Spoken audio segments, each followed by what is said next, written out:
I grew up on the Doug Flutie. I mean, again, when I was just a kid, I just remember that being replayed and replayed and replayed. We didn't have the type of coverage, but like it was on the Today Show. Like Brian Gumble is playing that.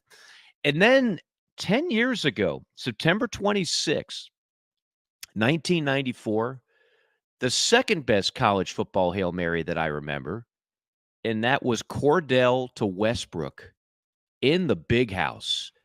Now, that ball was over 70 yards, and I mean, it was a friggin' rope. And what a play. And Keith Jackson had the call and nailed it. So those are the two that I think of in college football that stand out